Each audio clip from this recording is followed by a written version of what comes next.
Jaya Jaya Shri Chaitanya Jaya Nityananda.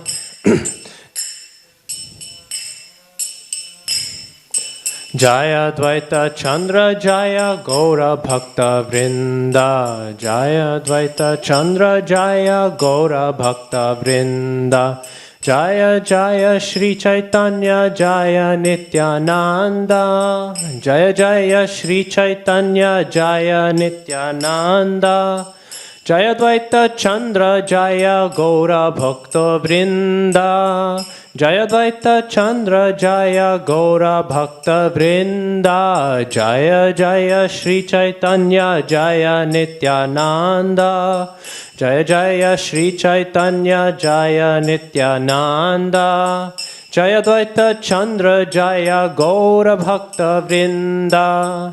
Jaya Dvaita Chandra Jaya Gaura Bhakta Vrinda. Jaya Jaya Shri Chaitanya Jaya Nityananda.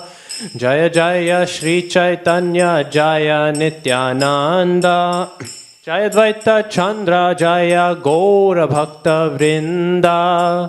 Jaya Dvaita Chandra Jaya Gaura Bhakta Vrinda. Hare Krishna Krishna Krishna Hare Hare. Hare Rama Rama Rama Hare Hare.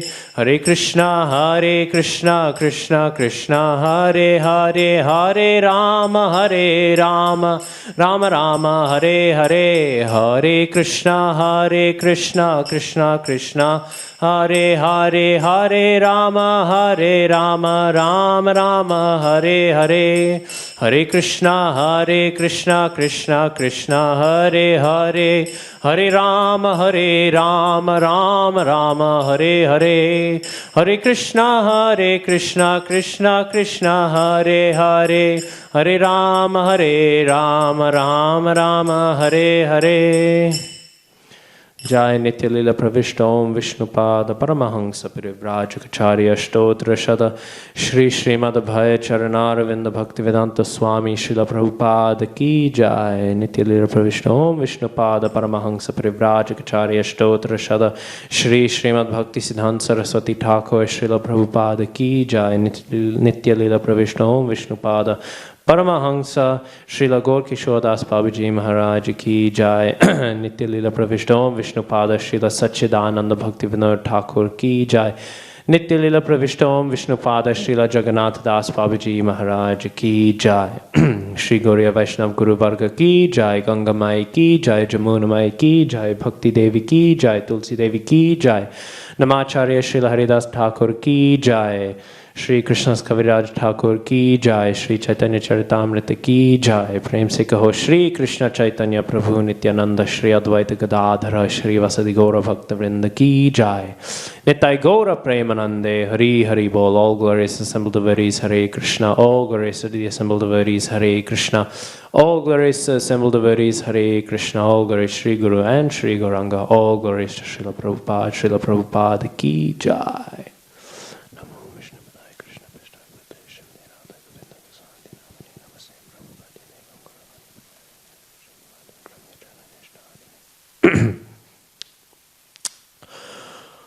Om Jnanatimirandhasya Jnananjana Shalakaya Chakshurunmilitam Yena Tasmai Shri Gurave Namaha. Shri Chaitanya Manobhishtam Sthapitam Yena Bhutale Swayam Rupah Kadamahyam Dadati Swapadantikam Vandeham Shri Guru Shri Utapada Kamalam Shri Gurun Vaishnavamscha Shri Rupam Sagrajatam Sahagana Raghunathan Vitam Tam Sajivam Sadvaitam Savadhutam Parijana Sahitam Krishna Chaitanya Devam Shri Radha Krishna Padan Sahagana Lalita Shri Vishakhan Vitamscha.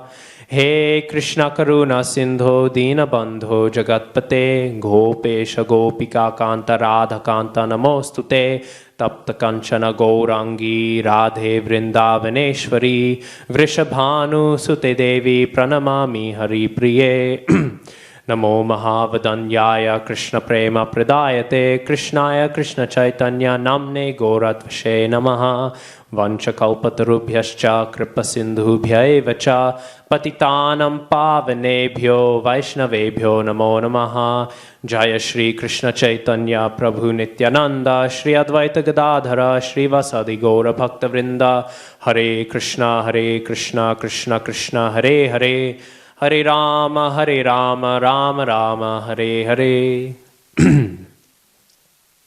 So, welcome again to Caitanya Caritamrita class. We're continuing our nectarian, our look into the nectarian Rai Ramananda Sambad, which, as we've been discussing for a while now, is a wonderful delineation of the krama, the ladder of devotion. And it is a quest, as was mentioned in the purports, echoing the commentarial tradition of Srila Bhaktisiddhanta Saraswati Thakur Prabhupada. This pathway, this conversation, what it is, what it in many ways represents, is a journey through from the material world into the spiritual domain. It is a guide. It is a guide, and it is a set of directions pointing at the various sights to be seen along the path as one goes further and further away from the material domain into the spiritual domain. So, just the slightest of recaps, just as I've already recapped quite a bit, but we know it began very much in the material world. Be a good person, varnashram dharma. And then a little, maybe not within the material world in sight, looking a little towards the divine, looking a little towards the spiritual world, with that famous Bhagavad Gita shloka, yat karoshi yat dashnasi. With this text of giving up everything to Krishna as an offering to Krishna. But that is all still fully material. It is material with its eyes sighted towards transcendence. So at this level, then we're moving out. Then we went into the various areas of jnana, which act in many ways as the sights to be seen on the path of the Viraj river.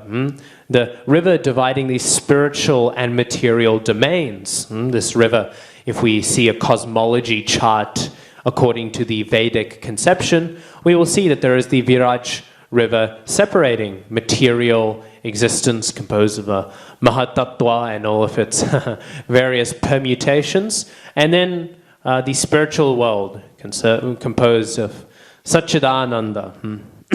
So this Viraj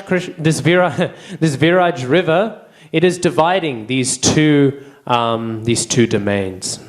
And so we heard of renouncing all material dharma, renouncing all material aspects, the simple renunciation, sarva dharman parityajya, the renunciation of everything.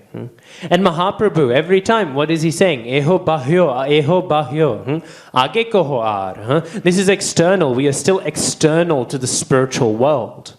Let us go more. Age koho ar. There is more to be said. And so passing through, then we heard of Jnana Mishra Bhakti. Bhakti mixed in with Jnana, and even this was Eho Bahyo. This was external. But then we heard of something. Jnana Shunya Bhakti. Jnana Shunya Bhakti. Bhakti devoid of anything else. Pure devotion. Devoid of knowledge, devoid of speculative knowledge. So not to say that bhakti is devoid of knowledge. Bhakti is the highest conclusion of all knowledge. But when Jnana Shunya Bhakti is being referred to by this name, it means it is devoid of the mixtures of the Jnana Yoga path and of speculative intellectual endeavors. So there's Jnana Shunya Bhakti, and then Mahaprabhu, what does he say? Eho hoi. Now we have breached past the Viraj river. And now we are entering into the globes of Vaikuntha. But only barely, only on the periphery. And why only on the periphery? Because the definition of Jnana Shunya Bhakti is perfect. It is what we're looking for. It is the goal, because that was Mahaprabhu's question. But Mahaprabhu's question wasn't just what is a valid goal, because all of these goals were valid. Shastric Pramana was quoted for each one. Mahaprabhu's question is, what is the ultimate goal of life? And so Jnana Shunya Bhakti, very much a goal, very much within the spiritual conception. We're getting close. But it doesn't necessarily speak of the goal. But one can be a beginner. One can be a neophyte on the devotional path and still be executing Jnana Shunya Bhakti.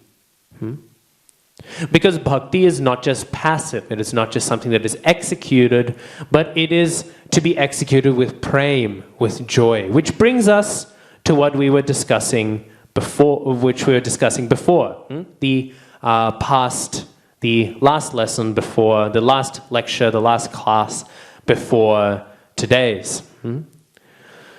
Which was that prema bhakti must be there. Prema bhakti, the height of what can be achieved on the bhakti marg, what can be achieved on the path of devotional service. This height, this thing, this is the ultimate goal of life. But Mahaprabhu, what will he say? He still says, Eho hoi, age koho ar.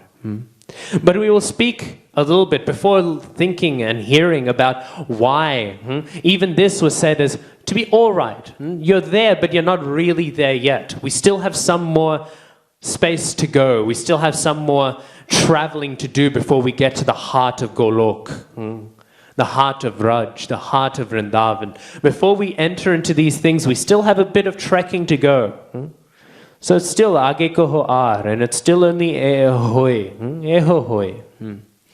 But before we elaborate upon that and then begin to hear about things which are getting very, very, very close to the ultimate conception, first let us discuss the pramana which has been quoted by Sri Rai Ramananda. And the two texts which he has quoted have both been extracted from the Padyavali. Padyavali is Srila Prabhupada says, an anthology. It's a collection of various beautiful poetic verses and works. And Rupa Goswami has compiled them, and they're all very relevant. It's a nice little anthology of small texts that were passing around the Gauriya Vaishnav community that it was felt to be necessary to anthologize and thereby canonize. To be made canonical, to be made into the body of texts that we as Gauriya Vaishnavas inherit. So, within this, Rupa Goswami, he has compiled these two verses, text 13 and 14. And these are text 69 and 70 of this 8th chapter of the Madhya Lila of Caitanya Caritamrita. So, the first of these texts, which Ramananda Rai has quoted, what does it say? It says, as long as there is hunger and thirst within the stomach, varieties of food and drink make one feel very happy. Similarly, when the Lord is worshipped with pure love, the various activities performed in the course of that worship awaken transcendental bliss in the heart of the devotee. So we were speaking a little bit before last time about the relevance of this. Because it is not that by the presence of prema, necessarily the important part is that we become hungry to serve. That is true. When one is on the platform of prema, they are constantly hankering to serve the Supreme Lord, to please the Supreme Lord. They're constantly having the desire and urge for this. However, even higher and even more relevant to the discussion at hand is that when prema is there, then the Lord himself becomes hungry. The Lord himself, he hungers to taste what the devotee is offering. So because of this, it is made attractive. Krishna needs nothing. Krishna is satisfied. Krishna doesn't need the khichdi that is being made for him. Krishna doesn't need the pizzas that are being made for him. Krishna doesn't need the paneer sabji or the karela or all these other things which are being made for him. But what Krishna does need, or rather what Krishna didn't need until prema was on the table is the devotion that is offered in those offerings. Krishna doesn't need anything because everything is his. And he is everything in a certain sense. Of course, achintya bheda bheda tattva. Krishna's simultaneously one with and rather distinct from this material cosmos. So Krishna doesn't need any of this, but when it is executed, when any activity is executed with prem, then it becomes very relishable to the Lord. And then the Lord realizes that he has a hunger. The Lord experiences a hunger that he did not have before. Almost in the way, as Rupa Goswami has quoted in Padyavali, and Rai Ramananda has also has stated, in a similar way as hunger and thirst happens. We know sometimes we'll go and we'll eat with our friends and we'll think, okay, actually I'm not very hungry. And so the prasad gets brought out. And we think, I'm not so hungry, I'll take a small amount. And then we see our friends, they're being served really nice preparations. Especially I know, whenever I visit any of my devotee friends, always their mothers always cook very nice preparations, very nice feasts. And so I will never say that I don't want to eat. But sometimes in some scenarios we will have this thought and we'll say, maybe I won't eat. And then we see our friends, they're having their plates. Their plates are being filled up with all this nice rice, shahi paneer, all this very nice dal, sambar, all of these various delicious items, idli, and then not even mentioning the sweets yet. But all of these various nice foodstuffs are being offered. And then when they're being consumed, we smell them a little and we think, oh, actually, maybe I am a little hungry. Maybe I do want to eat something. And then we, of course, want to eat. In the same way, prema, by Krishna being able to almost smell the prema of his devotee, he becomes very hungry, very eager to taste the devotion in the devotee's heart. And so prema, it is very high. But there are two varieties of prema. Prema in one sense, it is monolithic. Prema is prema. It is the radiant sun of which bhava is only one tiny little fraction of. One only tiny little sunbeam of this radiant sun of love for Godhead. It is the stage of perfection on the devotional path. Surely prema is only one thing.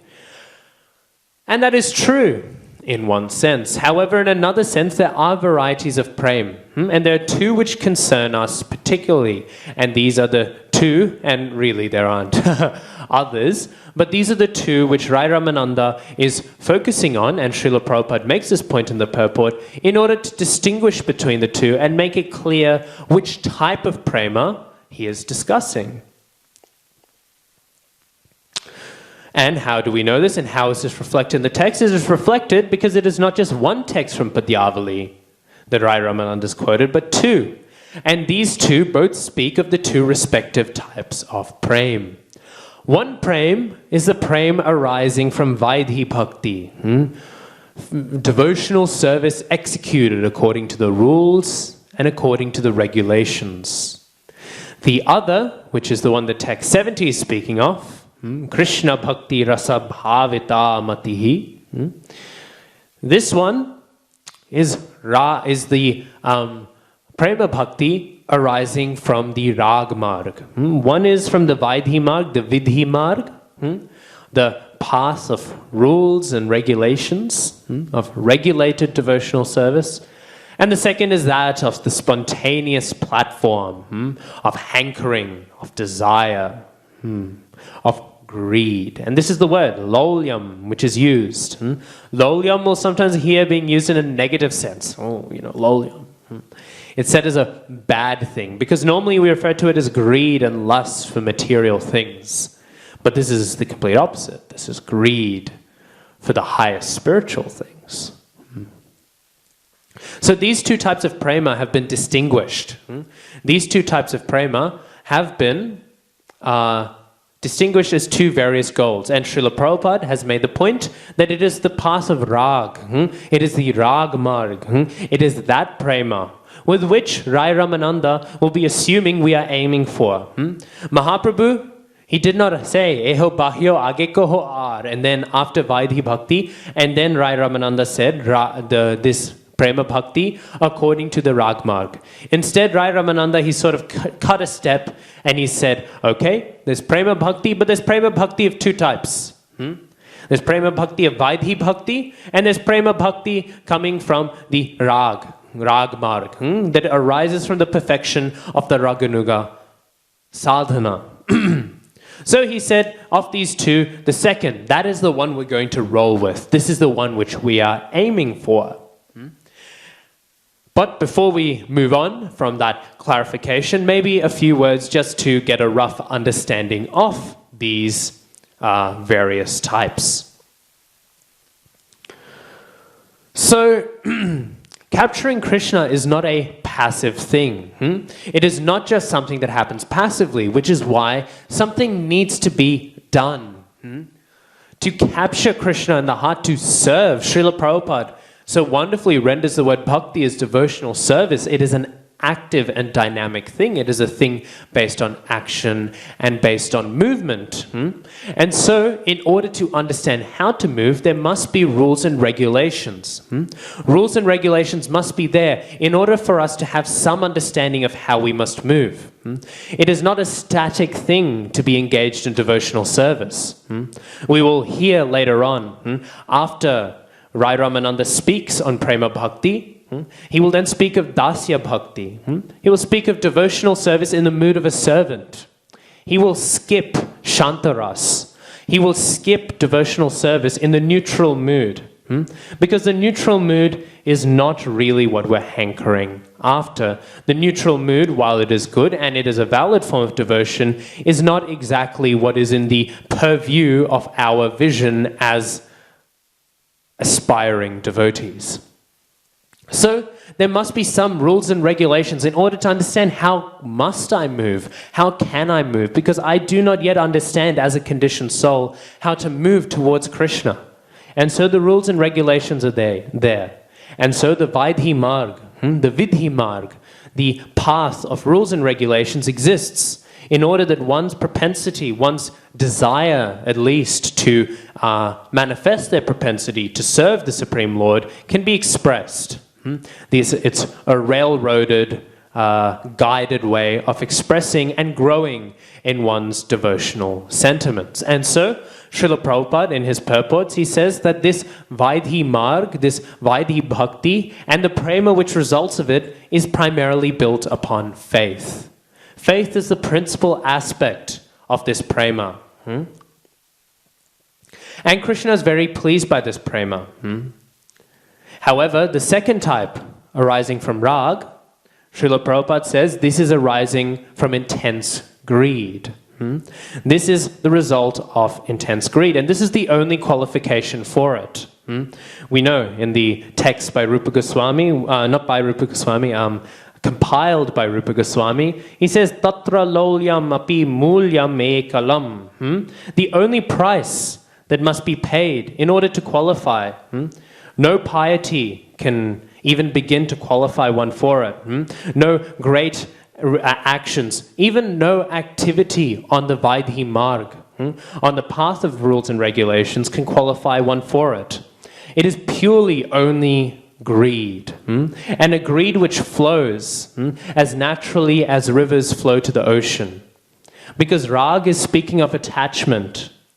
It is speaking not of a desire to follow a set system of motions and actions which are very sweet, very valid, and which do procure that prema which Krishna, being Bhakta Vatsala, so happily accepts. Krishna accepts the offerings, again, not because he needs them, but because he is the friend of the devotee who is asking him to accept them. Krishna, being the friend to the devotee, being the most merciful person to all of his devotees, being Bhakta Vatsala, he is more than happy to comply with the offering and the proposition of the devotee that he may accept the offering that has been given to him. And again, such an offering is accepted as puja on the Vidhi Marg, on the platform of rules and regulations. But puja does not exist on the Rag Marg. Actually, one who is practicing Rag Marg, one who is practicing on that platform, he does not perform puja to the deities. He performs seva. He is directly serving, not a puja out of following the system by which Krishna will accept it, and he will accept it, but instead he is directly serving with a direct attachment, with a direct spontaneous mood, a spontaneous mood of service to the deity, who is of course also the Supreme Lord. So these two are different, but the Vidhi Marg, the Vidhi Marg, the way of rules and regulations, is still the only one which aspirants on the devotional path should go to. Because we may hear this and think, what then is the point of the Vidhi Marg altogether? We will note in text 70 that it is not said that Vidhi Marg is that Vidhi Bhakti, that devotional service according to rules and regulations. We will not read that that is the price to be able to execute Rag Marg. Even that is in a sense irrelevant. Even practicing according to the rules and regulations does not allow spontaneous devotional service to arise. It is only and purely ekalam lolyam, only greed. And then, if that greed is there, if it is available somewhere, one must purchase it without delay. And it can be only attained by paying this price.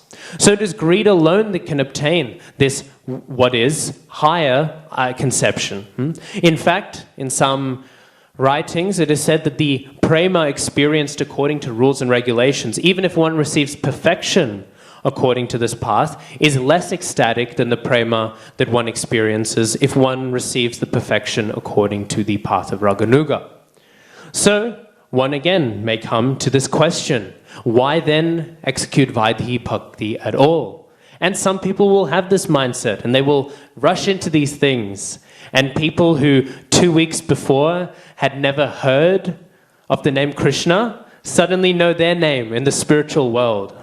They suddenly know who they are. They know their true name, their complete form. People who have not realized that they are not this body apparently are aware of the body that they have in Goloka Vrindavan. But this is not proper, and this is not valid, because for the reasons that I hinted in the way I said that, the imperfections that naturally come will taint any understandings of what comes spontaneously. Because what is spontaneous to us now is to identify with our body. It is to identify with our body now, and it is to identify with our lusts. That is what is spontaneously happening with us. It is not devotional service.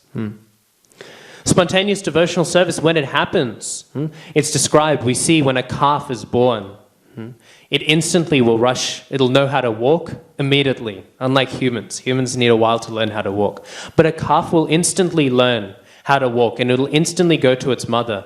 And the mother, for the entire life of the calf, will spontaneously, without having to think, without having to read a rule book, will understand, how can I serve, how can I treat this child, and how to treat them properly. The cow will not make a mistake in how to feed and nurture its calf.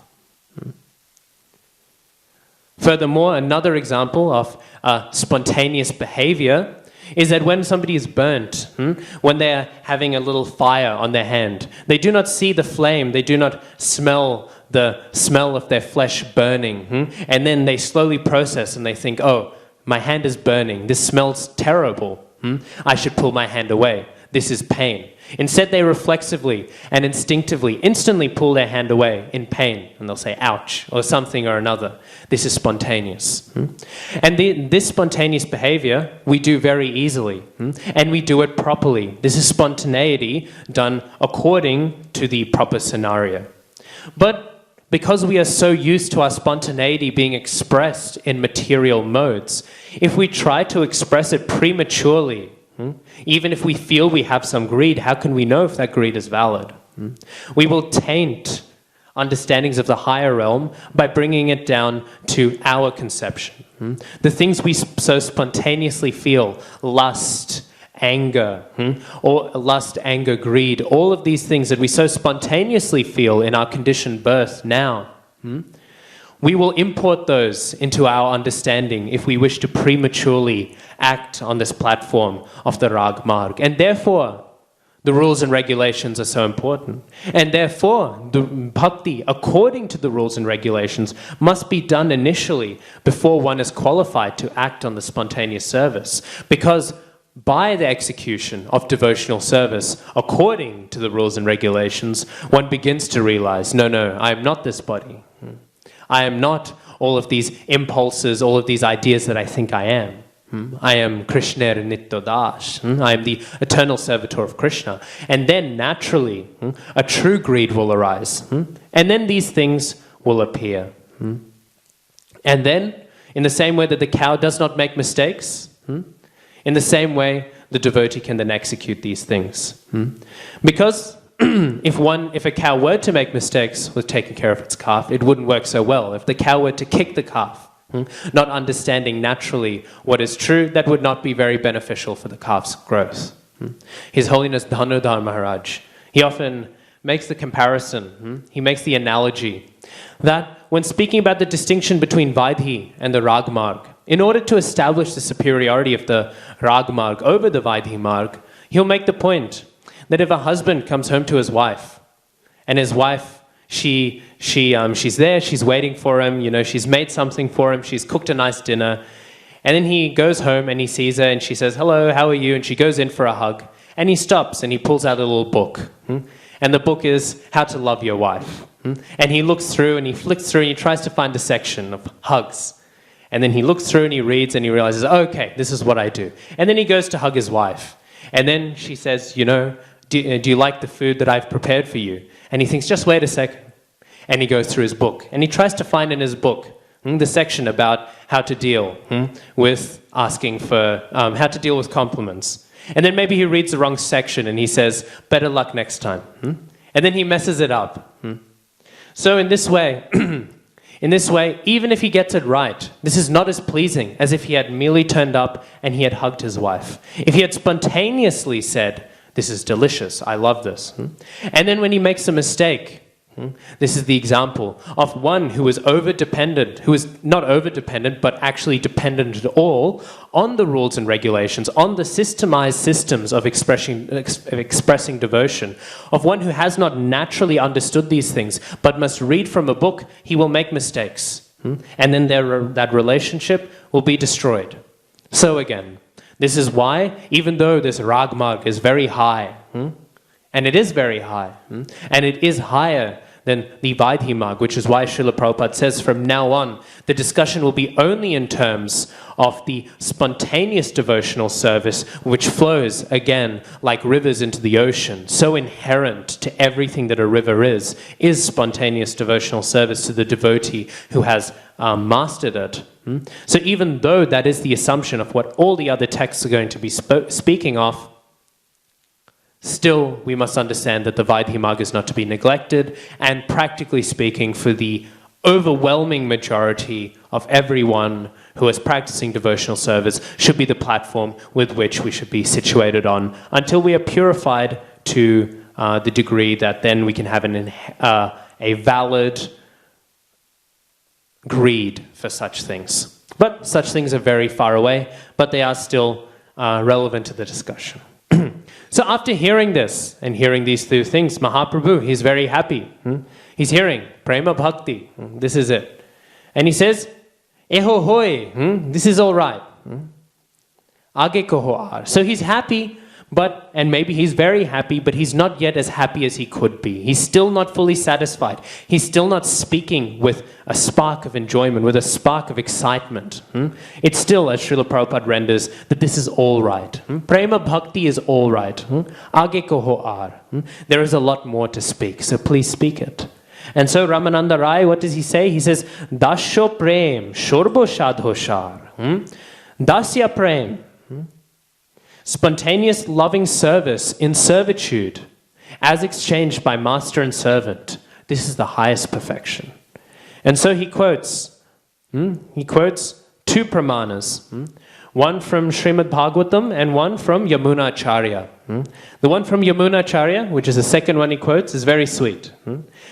Bhavantam evanucharan nirantaraha prashanta nishesha mano rathantaraha kadaham aikantika nitya kinkaraha praharsha yashyamin sa nata jivitam.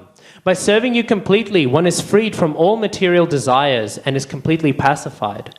When shall I engage as your permanent eternal servant and always feel joyful to have such a perfect master? Here we find a perfect example of what the dasya ras is. What is the mood of the servant? It is kinkara, nitya kinkara. I am eternally your servant. This word kinkara actually is a condensed version of the term kim karomi, which in Sanskrit means what can I do? So a kinkara, a servant, he's somebody who is constantly saying kim karomi. What can I do? What can I do? What is available from my master? What service is available for me to execute? So this is Dasya Ras. And we might think that, well, Dasya Ras, this is it. We know in Caitanya Caritamrita, Mahaprabhu so nicely he says, Jiber Shurup Hoy Krishna Nittodash, that the inherent nature of the jiva is what? Is to be Krishna Das. So therefore, wouldn't Dasya Ras be the highest platform? To serve the Supreme Lord. When we're initiated, we all get the name Das. We all get some sort of variety. We're either the Das of Krishna, the Das of Mahaprabhu, or the Das of one of their devotees. So we get this name of Das. So doesn't this speak of our goal? But Mahaprabhu, he says, Ehohoi kichu age ar. So this isn't age kohoar. This isn't speak something a lot more. Kichu means a small amount. So this means, in one sense, such an idea is close. Such an idea that one might have that, oh yes, Dasya Ras is the highest thing. They're not correct. There's still something more to be spoken. But unlike previously, where it was, let's speak a lot more. Let's speak a lot more. Now it is, let us speak a little bit more. So Dasya, it is speaking of something very close to the highest conception of devotional service. So, this mood, and why is this supreme over blanket prema bhakti? Because prema bhakti, uncharacterized by mood, it does not necessarily strongly give what is referred to by Srila Prabhupada as the mamata, this idea of mine.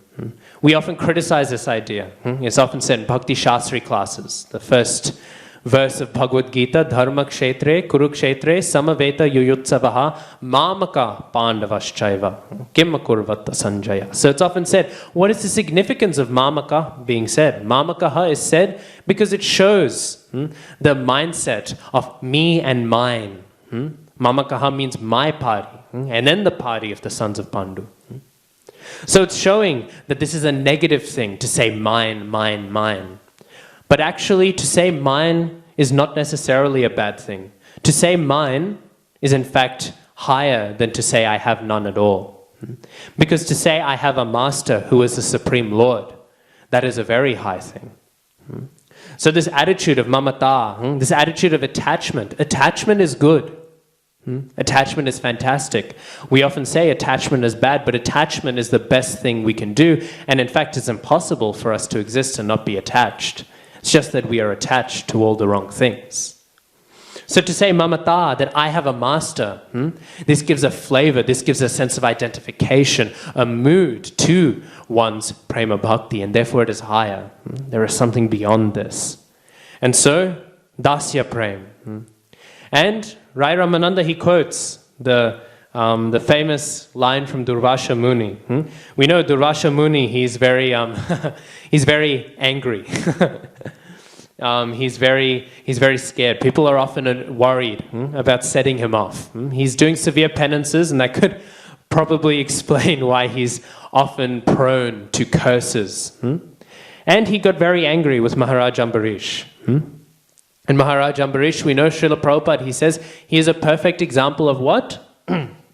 He is a perfect example of a genuine understanding of Vairagya, of a proper understanding of Vairagya according to our devotional precepts. A Vairagya which is very practical. Even though he was the king of the whole world, Maharaj Ambarish, and even though he was such a great king, with so much opulence, he was still very detached and merely executed his duty, and with the rest of his time merely performed devotional service.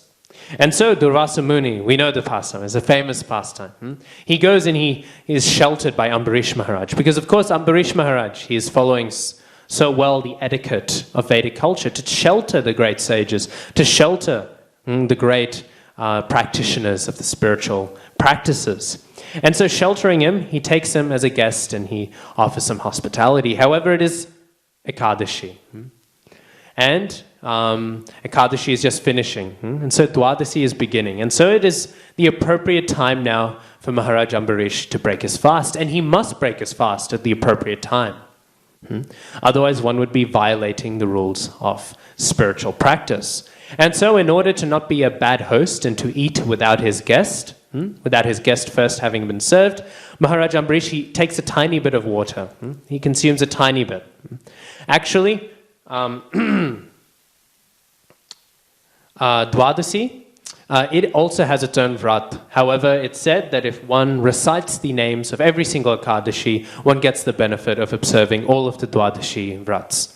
So, we should actually, as we are executing each Ekadashi, once every 2 weeks or so, we should say the name of that particular Ekadashi, the name of this Ekadashi that is being performed. So anyways, because of course, this water had broken his fast, because there was no grains fasting then. It was fully nirjal. Fasting was done fully nirjal, and actually on the day before Ekadashi, only one small meal was to be eaten, and the day after, only one small meal was to be eaten. And on Ekadashi, it was always nirjal. We often say, there's nirjal Ekadashi. Today's nirjal Ekadashi, Prabhu. But actually, every Ekadashi is nirjal Ekadashi. There is no one nirjal Ekadashi. Every Ekadashi is nirjal Ekadashi. So anyways, so we know then Durvasa Muni, knowing this, knowing that Maharaj Ambarish had dared to even had a drop of water outside of his during his hospitality, he becomes very angry and he sets off a fiery demon to kill Maharaj Ambarish. And then we know, I'll abbreviate the pastime because I want to get further into this discussion, but we know then the Sudarshan Chakra comes and completely vanquishes the demon. The demon really that was summoned, the monster, there was no real chance for it to survive. And in fact now, Durvasa Muni, he was very much experiencing how to turn tables. Now he was being chased by this chakra, and so he went to Brahmaloka, and he went to Brahmaji, and he asked Brahma, please, give me shelter, help me out. And Brahma, he said, when this universe ends, Vishnu, just by the slight movement of his eye, this whole cosmos just becomes dissipated. All of it comes to an end. And me, Shiva, all the other demigods, we just stand and watch and accept the will of the Supreme Personality. And hearing this, Durvasa Muni, he got the hint, and he went away. And then he went to Shiva, and he said the same thing. And Shiva gave a similar response. He said, look, you're not going to really have any hope. And then Durvasa Muni, he goes all the way to Vaikuntha. He thinks, okay, I can't beat around the bush. And then he goes and he asks, and the Supreme Lord says, well, even I can't stop this. You've offended a devotee of mine. Even I cannot stop the severity of Vaishnava Aparad. You must go and you can only receive the forgiveness of the devotee, and then it'll be vanquished.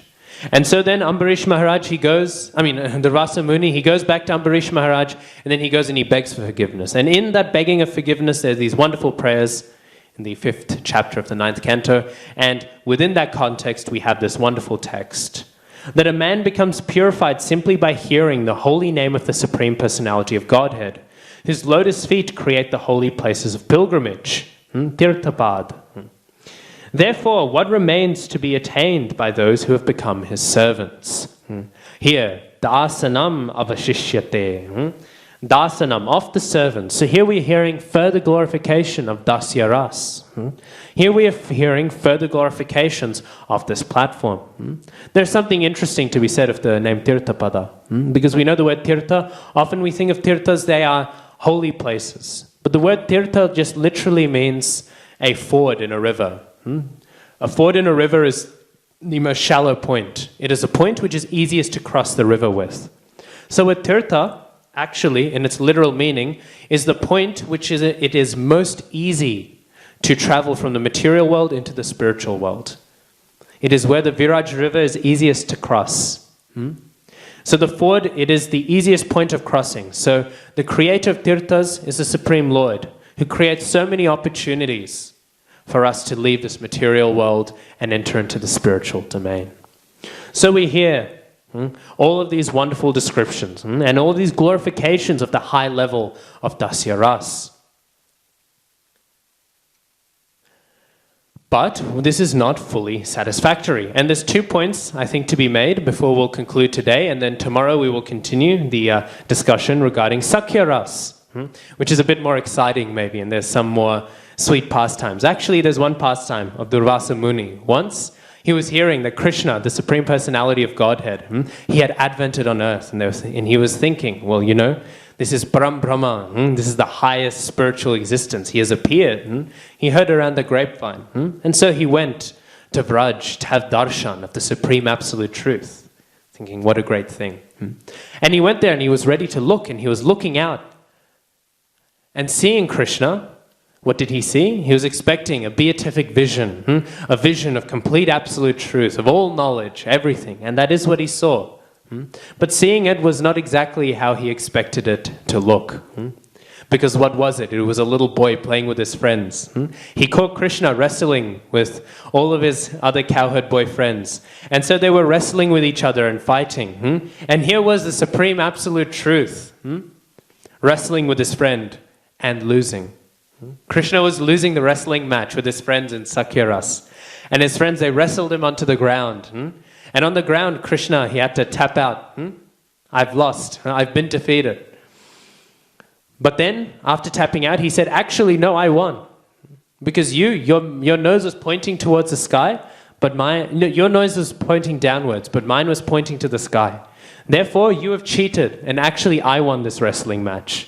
And like this, the Supreme Personality of Godhead beat in a wrestling match. The Supreme Absolute Truth begins lying to try and establish that he actually won the wrestling match. Durvasa Muni was very bewildered at this. He was thinking, what's going on here? And then Krishna, he started laughing at the confusion of Durvasa Muni.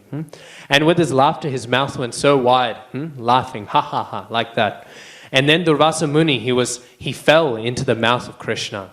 And falling into the mouth of Krishna, he fell through all of the planets, all of the universe. He fell through everything, all of it around. And he began to travel. And for years he traveled until he went back to Golok Vrindavan. And when he arrived, at the moment of arriving, magically, he was there at the same spot seeing Krishna. It was like he never fell in, but he never went out. And he was there in front of Krishna again. But Krishna, he was just finishing this laughter that he had already begun. Even though he had spent so much time traveling back to Krishna, only a moment had passed in Golok Vrindavan.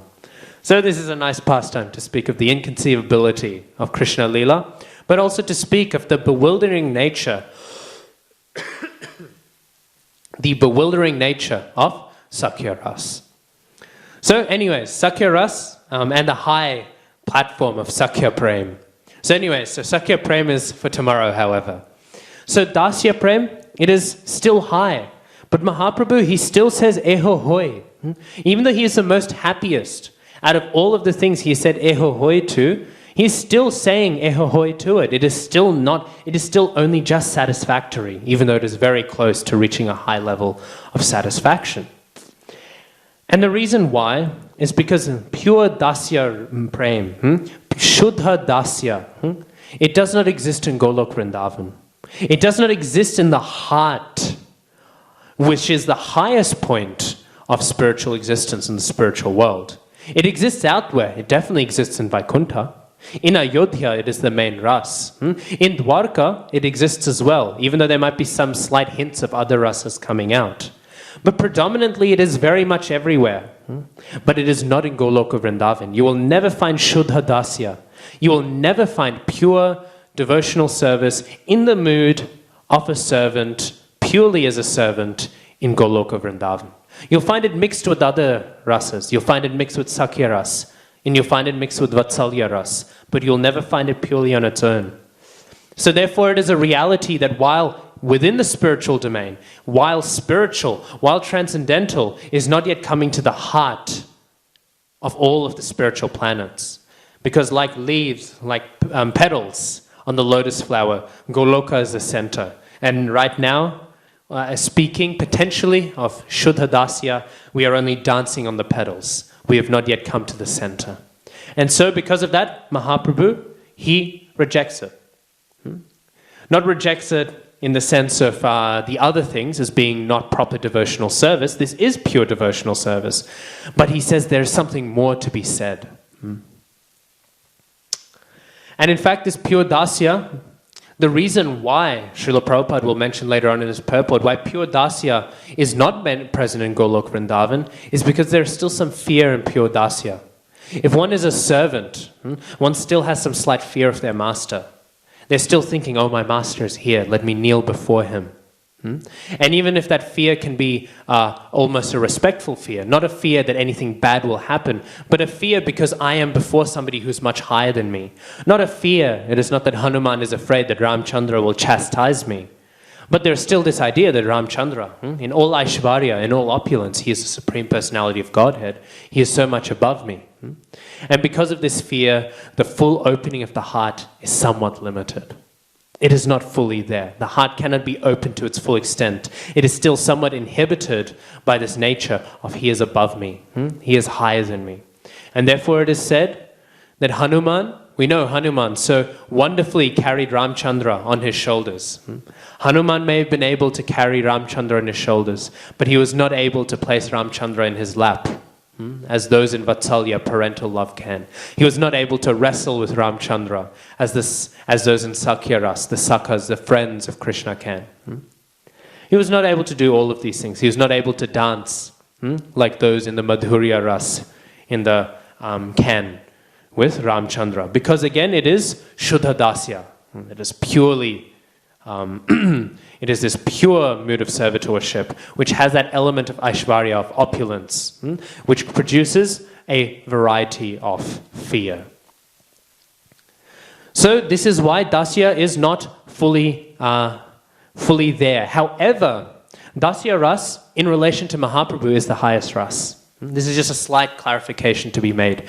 Because Mahaprabhu, we were discussing much earlier, when we were discussing the upper sampradayas, Mahaprabhu does not experience all the rasas in the sense that Krishna does. He is not there to experience all the rasas of Krishna. He's there to experience all the rasas of the devotees. So he does not need to experience his devotees having Madhurya or Sakhya or Vatsalya with him. That is not his main desire. His main desire for his devotees is actually to have Dasya ras with him. Because the Dasya ras is the best one for approaching Vaishnavas. We do not approach the Guru with Vatsalya ras and try to nurture the Guru. We do not approach the senior Vaishnavas as a friend and sort of punch them in the arm and say, hey buddy, what's going on? We don't do this thing. And we definitely don't approach them in Madhurya ras romantically. So, because of all these things, and because Mahaprabhu is playing the role of the great Vaishnav, Srila Bhaktivinoda Thakur has written that we should relate to Mahaprabhu in Dasya ras. So this is an exception. Not an exception, but an understanding of why this is happening. We should understand the principle. Dasya ras to Krishna may not be, or Dasya ras to the Supreme Personality of Godhead outside of his playing the role of Mahaprabhu. That is not the fullest, highest conception. But in relation to our rasa with Sri Krishna Chaitanya Mahaprabhu, it is very much the highest. So that is an overview of Dasya ras. Obviously, there is a lot to be said about it. So tomorrow we will discuss Sakya Ras. But before we wrap up today, I just wanted to come back to a tiny bit more attention to why why Shanta Ras was ignored. Because we know there's the 5 rasas. There's Shanta Ras, the neutral sort of rasa, the neutral flavor. There's Dasya Ras, the mood of the servitor. There is Sakya Ras, the mood of the friend. There is Vatsalya Ras, the mood of the parent. And then there's Madhurya Ras, the mood of the conjugal lover. So all of these will be explored one after the other now in the Rai Ramananda Samvad. But Rai Ramananda has skipped over Shanta Ras. So what happened? Is Shanta Ras not real? Is it not an actual thing? Well, there are a few reasons for it. One is that it already, in a sense, does not it does not really have that dynamic element of prem.